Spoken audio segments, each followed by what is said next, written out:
the voice of the Blue Eagle, Radyo Katipunan 87.9. Radyo, radyo, radyo, radyo, radyo, radyo, radyo, Katipunan, radyo, Katipunan, radyo, Katipunan, radyo, radyo, radyo, Katipunan, radyo, Katipunan. The voice of the Blue Eagle, kami di mapipigil sa pagbabalitang tumpak at tama. Sa labas ng eskwela, ating ibibida lahat ng eskwela. Radyo, radyo, Katipunan. Radyo, radyo, radyo, Katipunan. Radyo, Katipunan. Radyo, Katipunan. Kawal ni Ignacio, Katipunero sugo. Todo sa kayod, tunong at tulong. Lipad na Blue Eagle, galing hiding at tigil.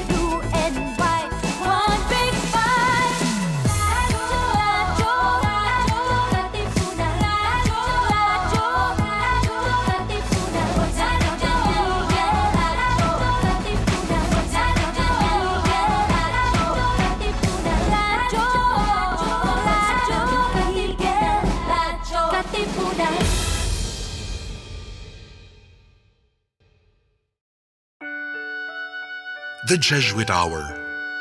Get to know the Jesuits. Discover their spirituality, their history, their ministries. The Jesuit Hour. Anything Jesuit, everything Jesuit. The Jesuit Hour.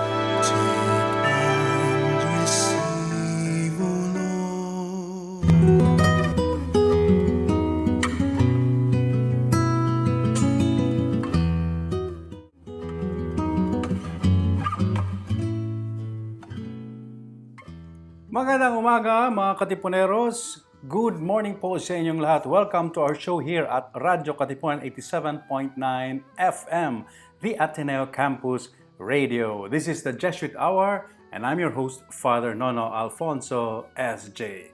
Yes, we are very excited today because we have a very special show.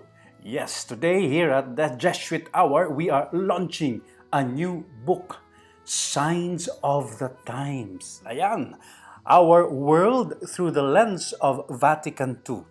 It is published by the Jesuit think tank, the John J. Carroll Institute on Church and Social Issues, and of course, the Ateneo de Manila University Press. But before we do that, mga Katipuneros, before we introduce our guests today, dasal muna po tayo. Let's open the show with a prayer. In the name of the Father, and of the Son, and of the Holy Spirit. Amen. Look upon us, O Lord. Hear and enlighten us. Show us your very self. Teach us to seek you. And when we seek you, show yourself to us. Let us seek you in desiring you and desire you in seeking you.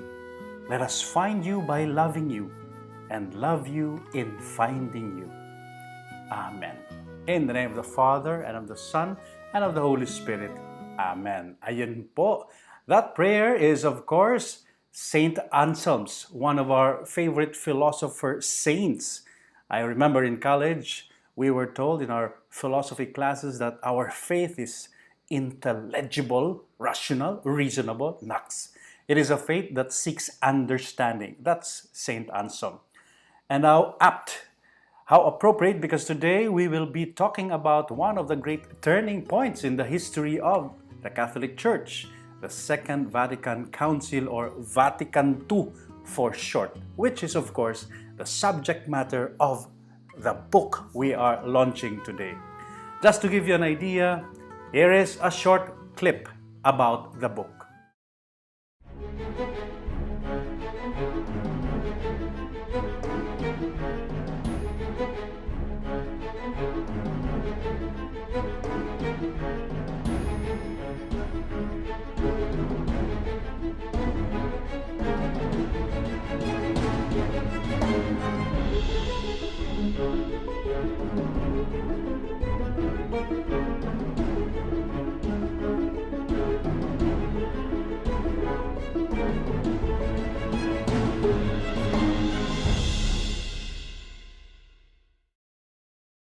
Ayan, ang ganda. And now, to formally launch this new wonderful book, let us call on its publisher, represented by its director, Miss Paola Deles. Maraming salamat po. A blessed day to everyone. On behalf of the John J. Carroll Institute on Church and Social Issues, I am very pleased to welcome you all to today's event. Thank you for joining us as we officially launch ICSI's new book, Signs of the Times, Our World Through the Lens of Vatican II. The Second Vatican Council was a critical juncture in the history of the Catholic Church. And as the Philippines celebrates 500 years of Christianity this year, ICSI is excited to share with you our new book, looking at how the last 6 decades of the story of the Philippine Church and the Filipino faithful has been influenced by Vatican II. At the opening of the Second Vatican Council, we remember how Pope John the 23rd said, "Open the windows and let in the fresh air." In the context of the current pandemic, it is quite striking and meaningful that the Pope's message then remains relevant today. Let the fresh air in. We need a renewed spirit, an open, adaptive, and dynamic church that is willing to engage the present world, especially in this time of deep crisis. As enunciated in the Philippine Pastoral Council 2, this involves working towards social justice and becoming a church of and for the poor. In light of the more recent developments in Catholic social teaching, this also involves caring for our common home. Our new book is a collection of essays by esteemed men and women from church and civil society. These writers share how our collective story as Filipino Catholics has been shaped and influenced by Vatican II and its related Catholic social teaching. They discuss how Vatican II has changed how the Church engages society, the relationship between the Church and the state, the role of the Church in politics, the history of Church social action in the country, and the contribution of the Church to social development, with a particular focus on the urban poor, farmers, cooperatives, and the labor sector. This collection also includes reflections on how Vatican II continues to challenge the Church to break boundaries in terms of promoting solidarity with people of other faiths through interreligious dialogue and promoting gender equality by expanding spaces for women's participation in leadership and decision-making. We hope that this book can be an inspiration for the Church, its leaders, and its people to keep moving forward in realizing the spirit of Vatican II. For us Catholics, we hope this book will encourage us to reclaim and live out more fully its call to the Church to promote social teaching and be a transformative force, a force for hope, especially in these challenging times. Thank you very much. Salamat po, Miss Paula, and congratulations again on this book project. Now, let us meet our distinguished reactors. We have sent them in advance copies of the book to read, and today they will share with us very briefly their evaluation of the book. Let me introduce our panel of reactors. First, we have the distinguished Bishop of Kalookan, who is known for his staunch stand against the government's war on drugs. With a doctorate degree in biblical theology from the University of Louvain, he teaches at various seminaries and theologates. He is also a book author with 3 or 5 titles already under his belt. This year, he was elected President of the Catholic Bishops' Conference of the Philippines. Friends, please welcome His Excellency Bishop Pablo David.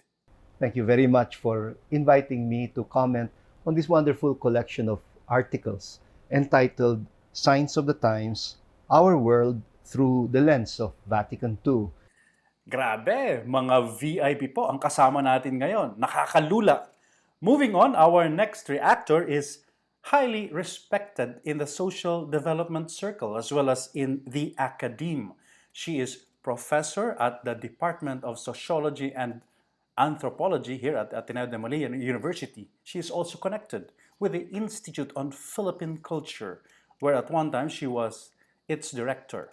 When we were in college po, no, she was already legendary. Her articles were required reading. Friends, the distinguished Dr. Mary Racelis. Thank you. Thanks, Mary.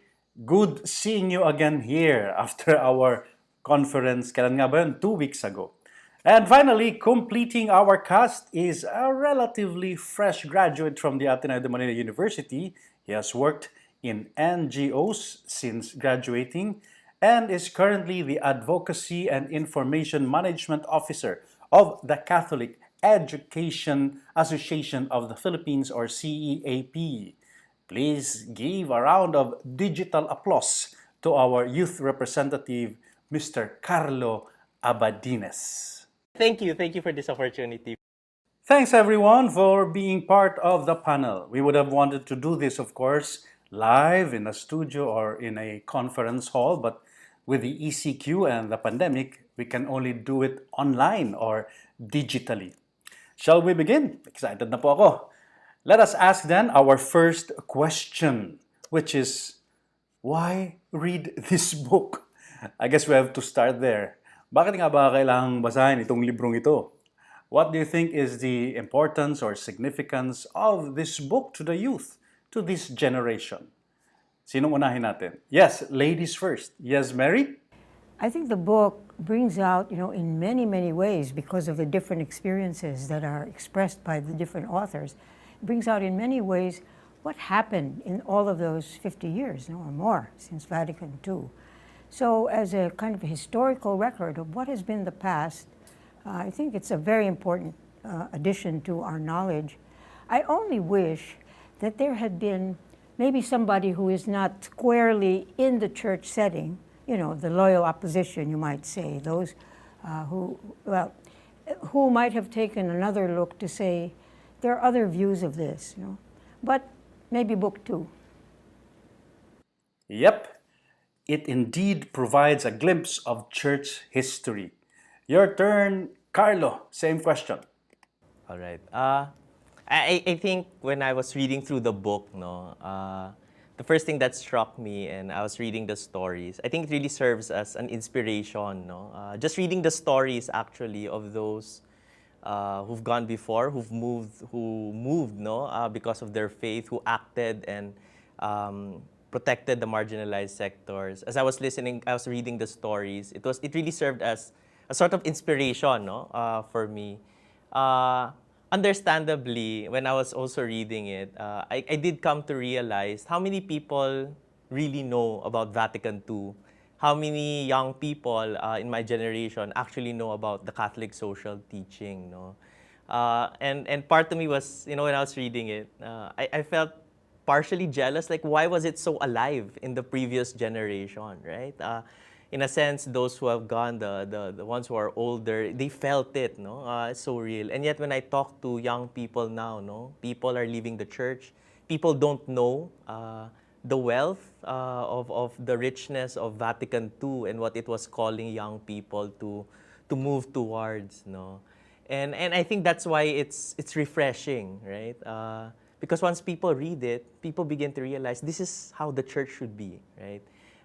Especially in a context where young people are getting disillusioned by institutions, or why are we so too caught up with doctrine? And when I'm reading this, right, you get a pulse na this is what the church is all about, right? Really going out to the peripheries, going out to the poor. And I think that's its biggest contribution today, to bring back that message. It's been more than 50 years, when the Vatican II happened. And maybe for some people, they don't really understand how much of a change it really created, And maybe that's what the book can bring, for us who'll be reading it, Yeah. So inspiration, it's really an inspiration, and I really enjoyed reading it. Yeah. Wow, good to know that a young person like you enjoyed reading it. After all, Vatican II happened way before you were born. Yes, Bishop, what do you think? For you, how significant is this book? Well, it is a precious reference book for those who want to know how the winds of renewal brought about by Vatican II have swept through the Philippine Church. How Vatican II made a profound impact on the many aspects of both our ecclesial life and our societal life as Filipinos in the past 56 years. How it found the most concrete expressions in many church-initiated advocacies and programs of social justice and the sustained aspirations for the upliftment, such as the upliftment of the landless farmers and the rural poor, of the workers and the urban poor. How it promoted a more participatory church, how it reoriented us towards greater inclusivity, ecumenism, and interreligious dialogue. And most of all, how we allowed the spirit of renewal, and to use the vocabulary of Vatican II, aggiornamento and resurcimo, to guide us in the Second Plenary Council of the Philippines in 1991 and its pastoral priorities, such as in the promotion of Church of the Poor, renewed integral evangelization, and the basic ecclesial communities. The testimonies contained in this book are no doubt partial, but well documented, and enough to demonstrate that although the Philippine appropriation of Vatican II is still a work in progress, we have already gone a long way. In fact, a much longer way in just the past 5.5 decades than all of the preceding 4 centuries of our history as a nation and as a local church during the colonial and the neo-colonial periods. Salamat po, Bishop. Yes, our own PCP2 in 1991 was the product or the inspiration of Vatican II. Good to be reminded of that. Thank you all for your honest responses. Now for our second question. Yes, reading the book, what was your general reaction, feeling, or sentiment? What part of the book struck you the most? Is there any particular part that moved you, challenged you, or inspired you? Let's start this time with the youngest. Karlo? I think it was beautiful how the book tried to get the lens of various sectors, no? The ones who, in a sense, have been continue to be marginalized today, no? Whether it be the agricultural sector, the concerns of indigenous people, the urban poor, the laborers, no? And I guess as I was reading it, it really made me kind of really reflect, no? To what extent have I lived my life with the poor, no? You know, when I was reading the stories, grabe talaga yung mga kwento na people spend weeks and months immersing in communities, no? People lived with the poor, people lived ayun, in the urban communities, would go out in the rural areas. And I try to look back even at my own experience, how difficult it is, even for my contemporaries to do that, no? We may have the desire for it, we may wish, no, to live more closely with the poor, but it's so difficult now, no? Parang how can we just disappear for a month, right? Do we still have such opportunities, no? And even though I've been doing my work for 6 years already, right? Faith and justice, talking about the Catholic social teaching, I still feel like after I read through the book, again, there was this jealousy na parang may kulang pa ako. I wish I could do that more. Parang I wish I could live with the poor in that sense, no? And recently, even in our group, the Prophet Project, and it's really young people who came together, no, for faith and justice. This became part of our realization, na we can talk about justice, we can talk about why theology or why our faith needs to respond to the different issues. But it's so difficult, parang minsan may disconnect, no, na we're not able to live with, no, the poor. And so sometimes, you know, we kind of think, is this just theoretical, etc. And I guess that was a disturbance. It was something that bugged me actually while I read the book, no, parang kulang pa, no? Parang kulang pa. Meron pang pwedeng gawin, no? And I think that was an invitation, no, to me also. How do I do that, no? Does that mean I have to let go of some of my time in the weekends, right? To really be purposive about it, no? So I think that was really one of the most beautiful. It's a challenge, no? It's a continuing challenge also for our generation. No? And the second thing that I really enjoyed reading, and I was really amazed, was the opening chapter actually by Father Fox Rivera. No? He talked about the idea, the IRIS framework. That was the first time I've heard it. And usually when we do structural analysis, and as you know, social science students, you get very caught up in just understanding, ito yung mga structural problems. These are the problems of society, it's systemic, etc. And when you talk about it, it feels like it's so hard to change that. No? But the framework of Father Fox, he was really showing us that there is a way, right? There is an opening, there is a point of agency. And as I was reading that, sabi ko, I wish this kind of tool can be taught, no, to us, no, the younger generation also, that we may use this, especially since so many young people feel like they're locked in a system that they cannot change, no, and that kind of framework opens up that, no, na there's really a way to move forward, no, moving from this. So. Yeah, I think those were really the insights, no, that I enjoyed, no, and very much part. And maybe there's one last thing that I just wanted to highlight. I think it was the second last chapter, especially about the theology, feminist theologies, no, and changing our symbols. Because even part of the community I belong to, we're very open, no, to exploring this kind of conversations. Now, what's the role of women, right? How will the church engage the issue of the LGBT issues, right? And what was beautiful about that reading was that it's not a dead end, right? Like sometimes it feels like it's like that, right? Like when the church suddenly, creates a pronouncement, and then you get friends who are very disappointed, faithful friends, no, women, LGBT communities who feel like they're being disenfranchised. But when you read it, these are female theologians who are fighting and saying, no, the Vatican II spirit allows us to actually create dialogue for this. No? And when I was reading that, I was like, that's the spirit. No? And I actually know these people also. I was like, at least there are people who are opening up these spaces also. No? So that was a very refreshing take, at least when I was reading the book. Same question po, Bishop. What did you find striking, inspiring, or challenging in the book?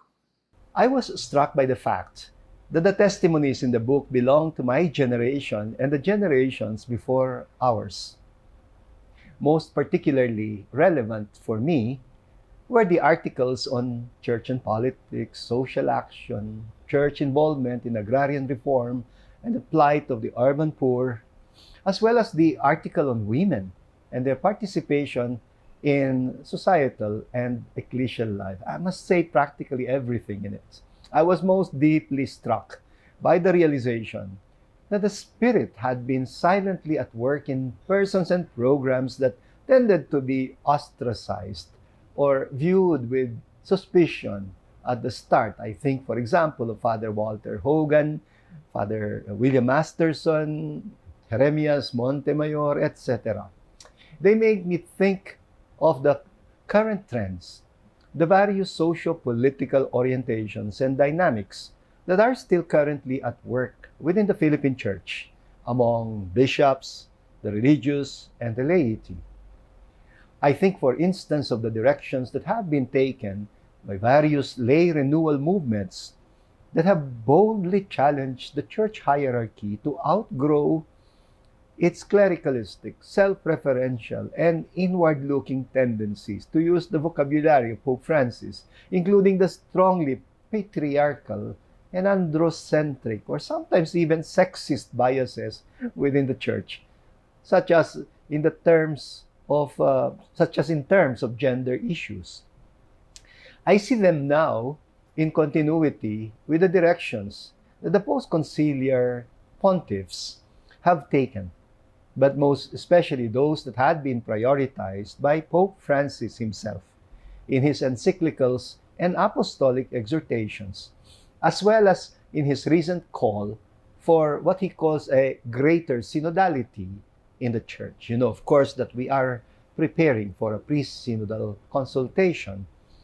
in preparation for the Synod of the Church on Synodality in October 2023, but will be launched already in October of 2021, and I would like to ask you to please take an active part in the pre-synodal consultation. I found particularly challenging the articulation of the scriptural and theological basis for the ambivalent portrayal of women's identity and role in the church. I am inclined to think that the concept of gender complementarity has to be founded first and foremost on equality in dignity among the baptized, following St. Paul's idea of a discipleship of equals in Galatians chapter 3, verse 28, which I found, quoted several times in the article. There is neither Jew nor Greek, neither slave nor free, and most of all, neither male or female, for you are all one in Christ Jesus, says St. Paul. Without this basic assertion of equality in dignity, complementarity can degenerate into a typecasting of roles from a patriarchal and androcentric perspective, which unfortunately remains as, sadly, the prevalent view even 6 decades after the Second Vatican Council. And I do say that with a lot of humility and sense of remorse as a member of the hierarchy myself. A synod on synodality. Wow, that seems very promising. Thank you, Bishop. And how about you, Mary? What was your favorite chapter in the book? What did you find challenging or inspiring?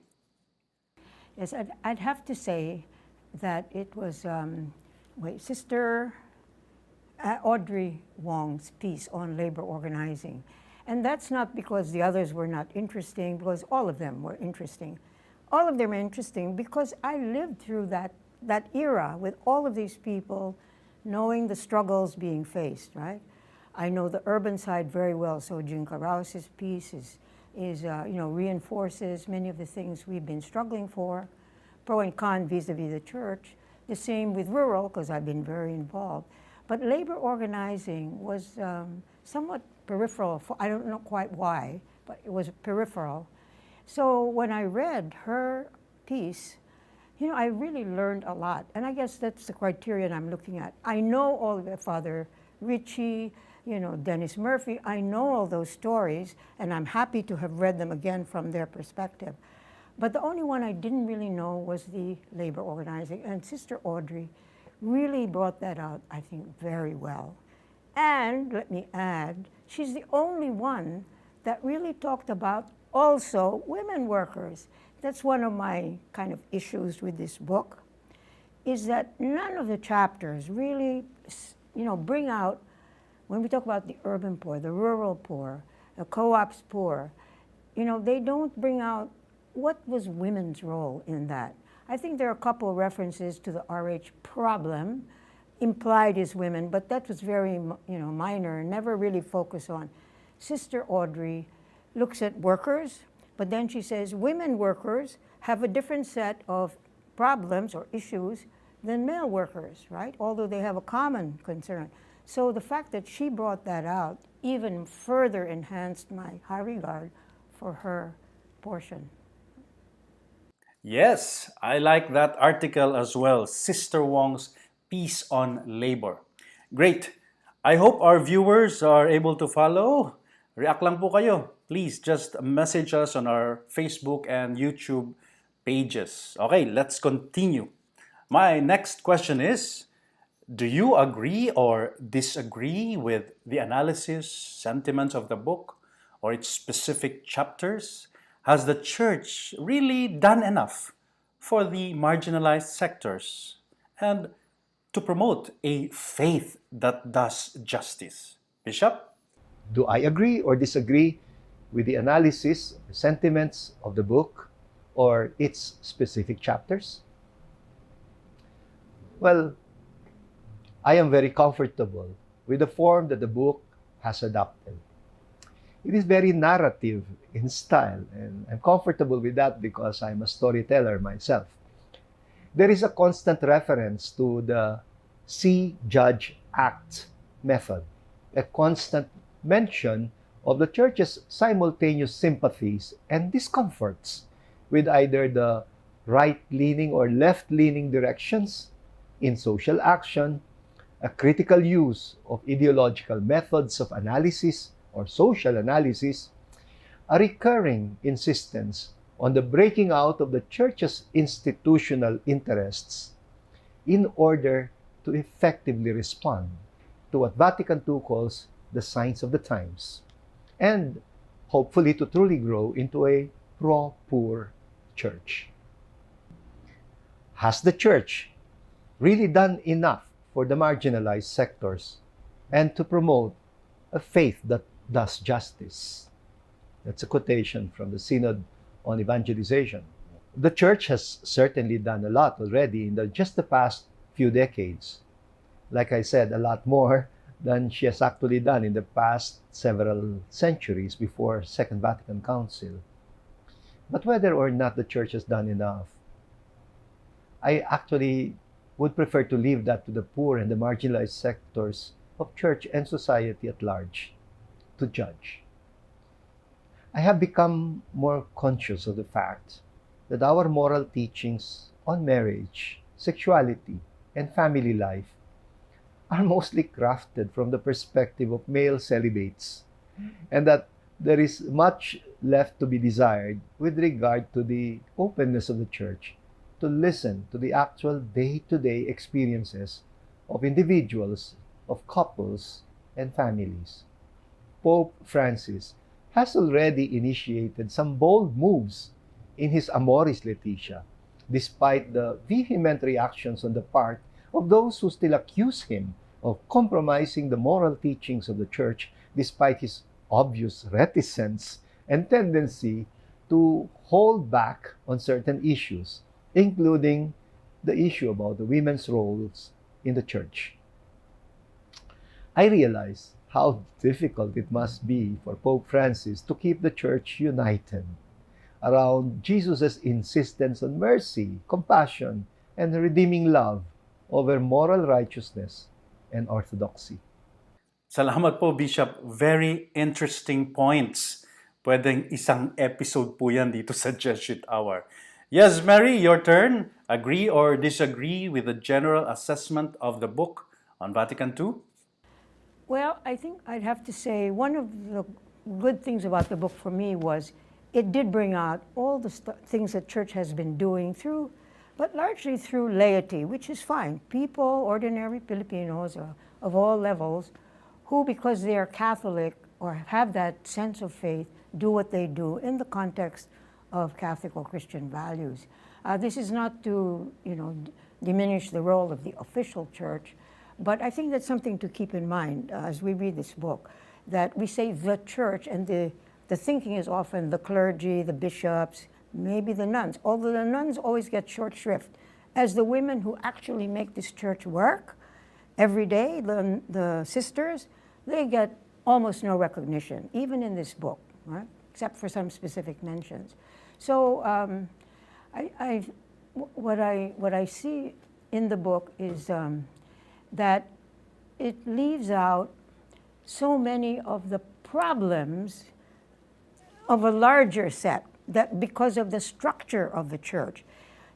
Every contributor talked about how they struggled or their sector struggled and some of the issues, and so they were critical. They are critical, which is fine, but they're always the loyal criticism, right? And that's okay too. But nobody, in my view, sufficiently addressed other issues of the church. The decision-making, very top-down, still to this day, although happily we have Pope Francis, who is trying to change structural, organizational aspects. But this hierarchical structure is still very much there. It's top-down decision-making. And of course, since women are almost nowhere involved in decision-making at the higher levels, then it proceeds with this super-clericalism, which is one of the main problems of the church today. The way that priests and some bishops, think they have the right to decide for or tell other people what they should do and criticize them and castigate them. Now, I know that's maybe too strong, but I'm really reiterating this because of the RH debate. That is where I saw the evils of clericalism, that those they were so opposed, understandably, but would not listen. And we were trying to say to some priests, some bishops, listen to the women. This is a women's issue. This is a family issue, but it's largely the women who suffer. So we're not even looking at the population side. We didn't, those of us who are actively supporting, pushing for the RH passage of the bill, we're saying, look at the situation of women, what choices they have. Come on, Vatican II was very strong on the freedom of conscience. And we can tell you from our research, plus those NGOs, church groups who work with them, that, when women, for example, decide that they will go for an induced abortion, of which it said that we have at least 800,000 per year in this country, which is, they're all very unhealthy. They cause many deaths, which is why the Philippines has one of the highest maternal mortality rates still in Asia, at least 1/4 of that because of botched abortions, which they go to kung sino-sino, helots and so on, or they do it themselves using hangers and all kinds of sticks. And you can imagine the infections, they wind up in the hospital, and then they don't get really the care because Catholic nurses and doctors, thinking they're following the rules, the views of the church, in the past at least, would say, oh, diyan kayo. Yeah, kasalanan nyo yun. We know you did that. But of course they will never admit the way they were treated, which is why we felt the bill was necessary for the dignity and well-being of women. All right, and that's when I saw the clericalism, unwillingness to listen, the assumption they were always right. And then the follow-up of some bishops, that those who voted for the bill should be, removed. Or in fact, us, faculty of the Ateneo, the 14 of us who wrote a statement saying you can be Catholic and vote for the RH bill, fortunately, the Jesuits, who are really great thinkers and moral supporters, while placed in a very difficult position within the magisterium, nonetheless said, both presidents, Father Nebres and subsequently Father Jet, that the faculty wrote this from their own scholarly backgrounds, from their own research. They did not say they were representing the Ateneo, which is very true in their statement. They did not say they represented the Ateneo de Manila. They made a very specific statement that this was drawn from their own research experience plus contact with NGOs and community groups, women especially in the field. And to the credit of the Ateneo, I have to say, I'm happy to say that our right to say that was established, even though there were strong pressures, we know, on the president and so on, to dismiss us, the 14 of us, Anyway, so it is that RH thing that really made me rethink, what is the church, I know what the great things they were doing in every other sphere, but in this, the blindness and unwillingness to listen, really got me really angry.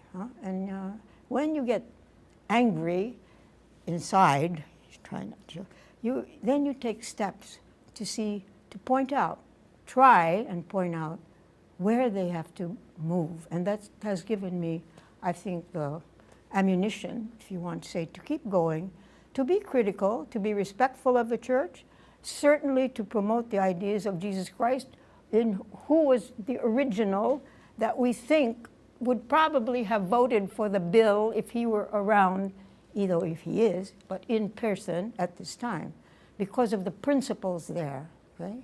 And the fact that, in Vatican II, the artificial contraception was already approved by the majority advisory groups, and yet the later Pope just turned it down because of the advisory of 2 people, So those things didn't come out in this book. And I think that's a sad in a way, but maybe book 2. Okay, I'll stop there. Wow! Umiinit na po dito. Thank you for your very honest answers, Mary. Yes, I remember those contentious days during the passage of the controversial RH law. And yes, a book 2 or a sequel of this book will be much appreciated. O ikaw naman, Carlo, what say you? Agree or disagree? Has the church done enough for the poor? I guess the first thing that struck me when I read the question, enough, enough. I think there is really an acknowledgement that the church is moving towards a direction when it's deepening its commitment even further. It's been a history of the church naman, no, to always be with the poor. There's always been many saints, no, who's called for the church to reform that way. And even as I was reading the stories, no, many of them were always sharing that it was that faith, it was the spirit of Vatican II that led them to that outward movement, no, to go to the communities to fight for social justice, for the concerns of the poor, to represent them, no. And so there is an acknowledgement that yes, I think the church has done, no. But whether the question of enough, I think, becomes the bigger question, because I think when we look at what's happening in society today, we are being confronted with the realities na parang lumalaki yung mali, right? There seems to be greater and greater problems that are confronting us, whether it be inequality. This pandemic has shown us how broken, how there were so many cracks, no, that's happening in society. Is the church doing enough? No? And I think that's when it becomes difficult, diba? It seems like the possibilities of what could be done or what needs to be done is getting bigger. And so enough also becomes, difficult, right? And I think that's where the tension lies, right? No, parang how do we keep giving more? No, certainly I think the church still has a lot of space to reform. No, interestingly, yeah, in the community I belong to, these were some of our reflections. Also, we have issues with the church. We personally don't approve and agree with everything, and yet we know that it's the place where we're growing and we're also fulfilled. No? So there's this desire for the church to do more, no? To do more, no? To commit more to the work of justice. And I mean, just based on my work for the past many years, no, doing political education, trying to get people to understand better why faith necessarily, or our faith, when we say we love God, it necessarily calls us to love our neighbors. And yet that isn't intuitive for everyone. No? It's not intuitive. It doesn't seem to be at the heart of sometimes, no, the people that we know who are very faithful to going to church, diba? And I think that's where the more is being asked of us, diba? I mean, the Catholic social teachings continue to be a secret in the church when it shouldn't, right? Why is the social doctrine a secret? No, when it's so rich and it's so energizing, no. Maybe I just wanted to share a bit of my own experience also, because I mean, there was a time that I almost gave up on the church, almost really gave up, because I was so frustrated with how the church was. And then in my theology class, and this was a privilege that I was even given the opportunity to have a good theology class, I was introduced to Vatican II. And then I was introduced to Albert Nolan's Jesus Before Christianity. And at that theology class, what was being said to me was that at the heart of Christianity was a call to compassion and love for your neighbor. Right? Even though I struggled with the idea of God then, I became interested again in what Christianity was all about. And I think that's the kind of stories we have to start sharing again more. No? Sometimes I think that the faith that sometimes we inherit, it becomes very individualized. No? It's about me and my God. It's about my salvation. It's about making sure I don't go to hell. But I think we lose the richness when we're being called to community, to care for the person who's suffering, not just to feed him or her, but also to change the structures. Diba? That's ano. So I guess, are we doing enough? We're doing something, but I think with the gravity of everything happening around us, I think we as a church, not just the hierarchy, the church as the people of God, I think we're being strongly invited, no, to commit and live out even more, no, to do more, no, for a faith that does justice. No? Thanks for sharing that personal story to us, Karlo, and thank you for not leaving the church. Okay, now for our final round of questions. Heto, looking at the present and forward to the future, how can the church better live out the call of Vatican II in our time? What do you think are the most pressing issues to address? Karlo, ikaw uli ang mauna. I think for me, the first thing that I became very interested in, one is lay participation, genuine lay participation. Of course, it's growing, in PPCs, etc. But sometimes even at the field of theology, it's still very dominated by religious people. I mean, I study LST, and 90%, 95% are really, religious. And every time I say I'm studying theology, everyone will say, magpapari ka ba? And I would say, no. I think lay people can do theology and should be doing theology also. No? And I think that's part of the spirit of Vatican II also, to listen. And when we did our PCP2 here, Plenary Council in the Philippines, it was, lay people were participating. And even Pope Francis has emphasized that even more, the dialogue, the church that talks and listens and dialogues, genuinely. I think that's an opening for us. How much do lay people have in terms of shaping theologies?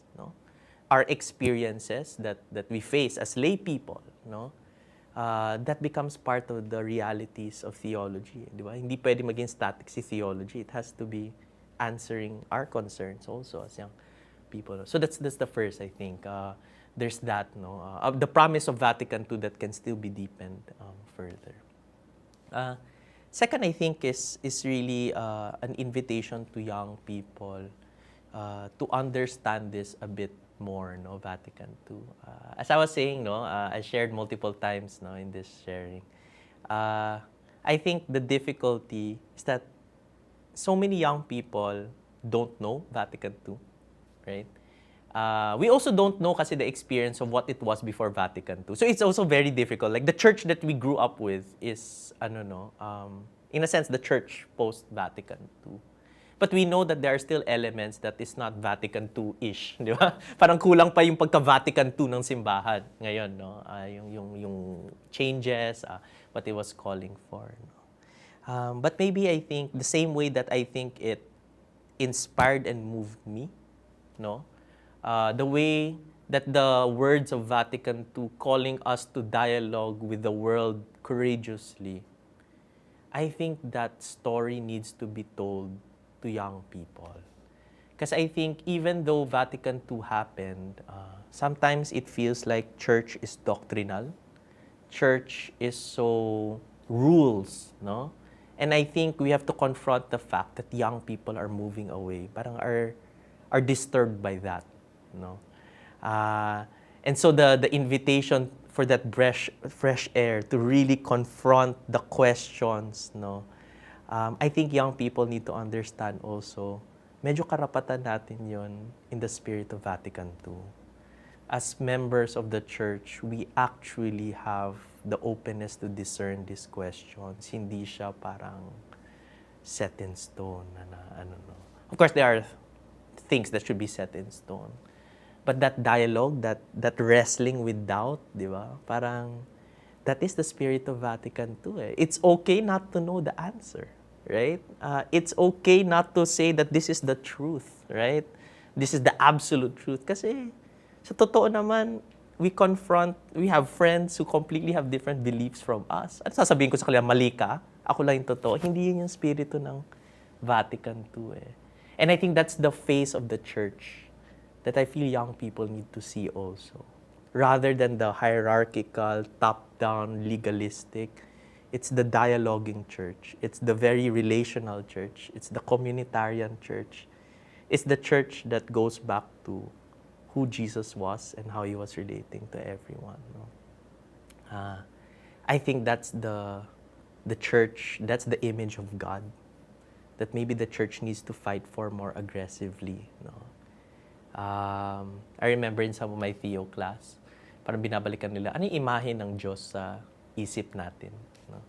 At yung bumabalik ay, he's like a judge. No? The judge of, kung mamatay ka, pupunta ka dyan sa impyerno, or pupunta ka or you go to heaven, di ba?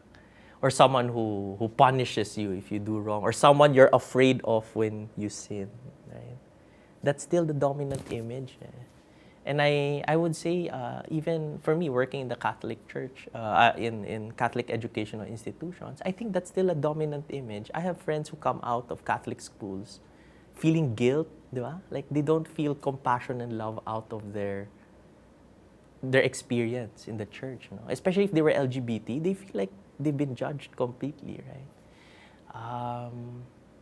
But what's the image of God that we're pushing for? Baka maganda maging conscious tayo doon as a church. What is it, the judge or is it the prodigal father, di ba? Is it the judge or is it the one that goes for that one lost sheep, di ba? I think those are the images that every time I go back, yun naman yun si Jesus yun di ba? Parang that's what our faith is calling us, no? And the third, and I don't know how this is also how we confront this as a church. No? I guess it's mistakes. Confronting its mistakes as a church. No? I actually don't know if, for example, sometimes I reflect about the 500 years of Christianity. And of course, there's tensions, no? If Christianity didn't arrive here, I don't know if I would be Catholic. Di ba? Parang ganun siya. But at the same time, when Christianity came here, it was also very imperial, or I don't know. But I think more recently, for example, all the abuses, the cases of clerical abuse in the church. You know, to what extent have we been openly saying also, diba, that we're a wounded church? You know, in the same way that Pope Francis is very honest about it. No? May sakit tayo hindi tayo perfect. We're not the perfect institution. And you know, some people are saying will that turn away people? And part of me is saying, actually, I think some young people might come back to the church when they begin to realize that there is humility in the church to say na it's not perfect. Right? It doesn't have the truth and the only truth. No? Kasi yun yung naririnig palagi na ba? But when it becomes more open to saying na I'm open to listening, I'm open to other perspectives, I think that's a breath of fresh air for young people. Di ba? I think that's more connected with our personal experience of differences, of mistakes. No? Yun. And I think that image, no, of us all, we're messy, we're broken, but we're journeying together and God is with us. And I think that's a beautiful image, I think, that the church can still work on, no, much more powerfully. Whether it be in the preaching in the Mass, in our catechism, no, in our Catholic education. I think that's something I think the church would benefit from, and very much connected to Vatican II and its spirit. No? Yeah.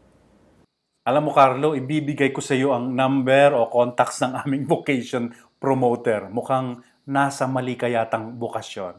Joke lang po. Yes, Mary, looking towards the future, what should be the church's primary concern? in the spirit of Vatican II? All right, number one, I think, listen.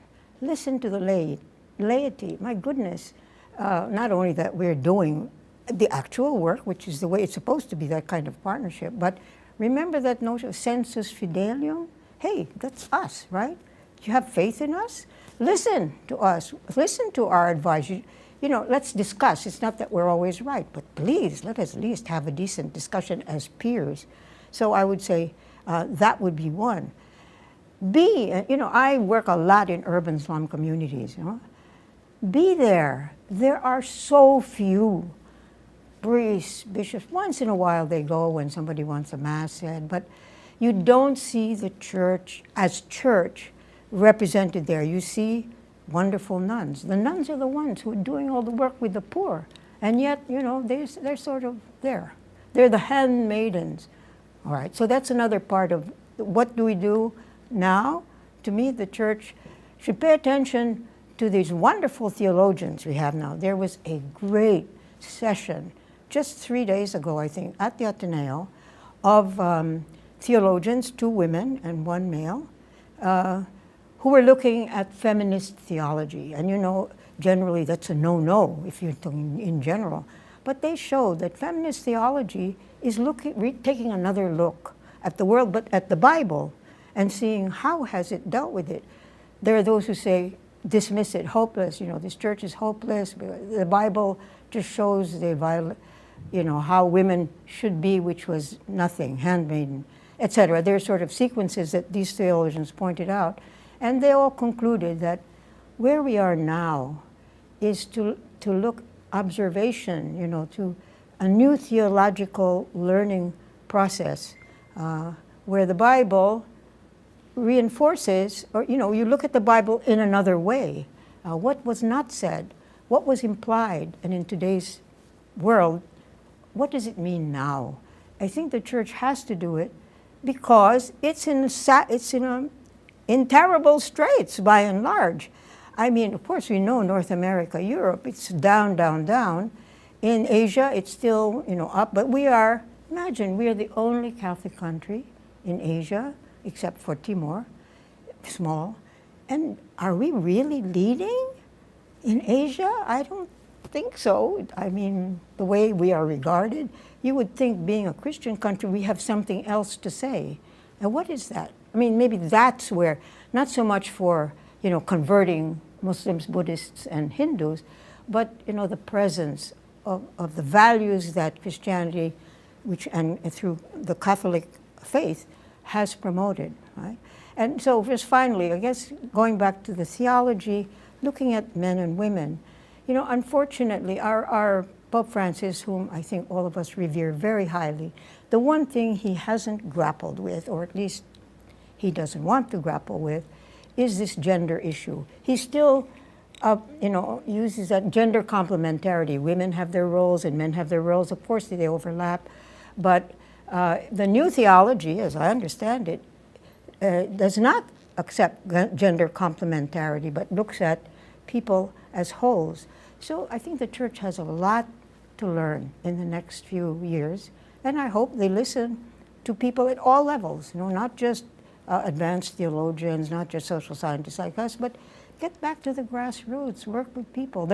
And the thing is, unfortunately, there are not so many anymore, yet the structure is based on priests with certain qualifications. There are so few priests now, and the profession is really undermined by clerical abuse charges, right? That reputation.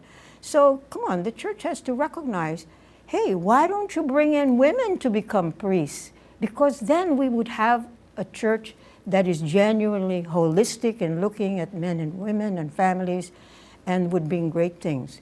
You ask the Anglicans, you ask the Protestants, all of whom have Protestant pastors and so on, and they will all agree, women in those positions have changed the perspectives and made it a more humane, human, compassionate church.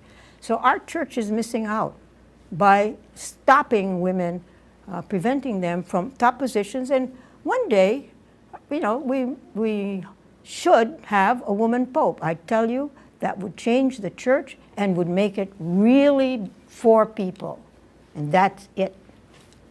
Thank you, Mary. The church needs to listen and be present, especially among the poor. A woman pope? Wow. You don't have to react to that, Bishop.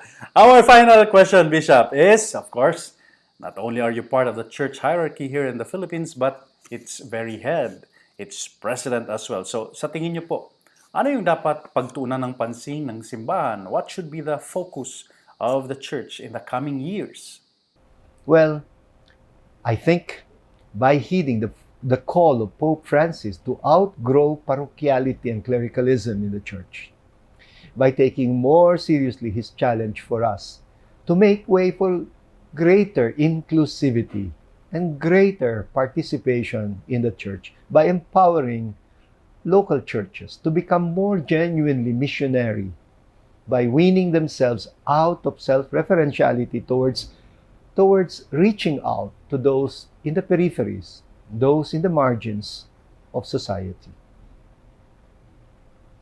I consider the encyclicals and the apostolic exhortations of Pope Francis to be far-reaching contributions to the Church's social teachings in the 21st century context, especially Laudato Si and Fratelli Tutti. His insistence on greater mindfulness on the climate crisis, for example, his advocacy against a throwaway culture, his call for intergenerational justice and care for the earth as our common home. And lastly, what are the most pressing issues to address or things to do? Well, admittedly, there are still very strong tendencies towards a more clericalistic and triumphalistic church. And I think we have yet to effectively address some belligerent attitudes among certain circles in the Catholic Church. It is not easy to deal with those who simply cannot let go of their traditional ecclesiological and soteriological paradigms. Those who hold on to the idea of the church as a perfect society, and most especially those who stubbornly cling to a patriarchal and androcentric and perhaps even utilitarian and sexist worldview in both ecclesial and societal life. Well, we are a work still in progress when it comes to consciously working for greater inclusivity, for ecumenism, for interreligious dialogue, for mutual respect and tolerance, for pluralism, and an outright repudiation of proselytization in the work of evangelization. We also have to have the humility to admit that we do not have a monopoly of charity, of mercy and compassion, and care for the disadvantaged in society. We have yet to learn to enter into partnership and collaborative work with civil society, with other communities of faith, with fellow Christians beyond the Roman Catholic tradition. From clericalism to gender issues, wow, there is certainly a lot more to be done. Indeed, our work is already cut out for us for the coming years. But for now, we would like to thank you, members of our panel, for your honest and insightful reactions to the book, our book, Signs of the Times. We would have wanted to have more discussions. We can keep on discussing, but that is all the time we have. Thanks for those who have sent their messages and feedbacks as well. Sorry, di na po namin masasagot, makabasa ang mga yan. But having said that, you can always, of course, get yourself a copy of this wonderful book. So you can read up and reflect and find out more about the legacy of Vatican II to our church and to our world. And here is how you can avail yourself of this book.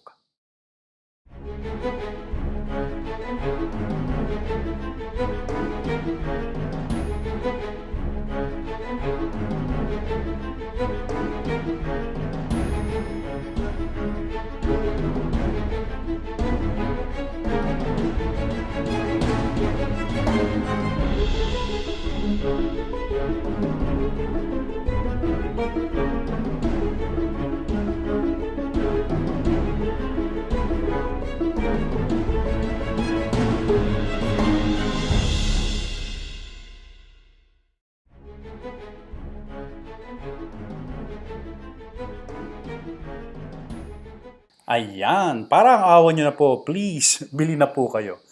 Before we go, can we perhaps hear once again from our publisher, Miss Paola? Before we end, I would just like to thank a few people who made the completion of this book project possible, as well as those who helped us in this launch.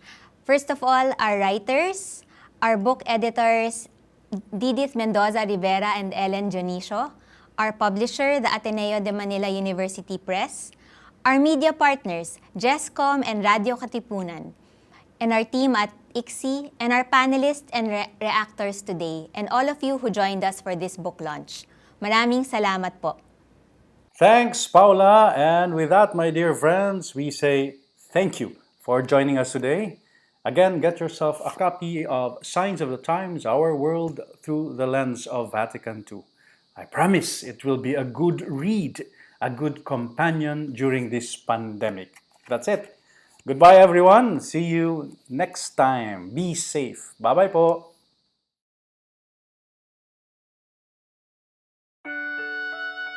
The Jesuit Hour. Get to know the Jesuits. Discover their spirituality, their history, their ministries. The Jesuit Hour. Anything Jesuit, everything Jesuit. The Jesuit Hour.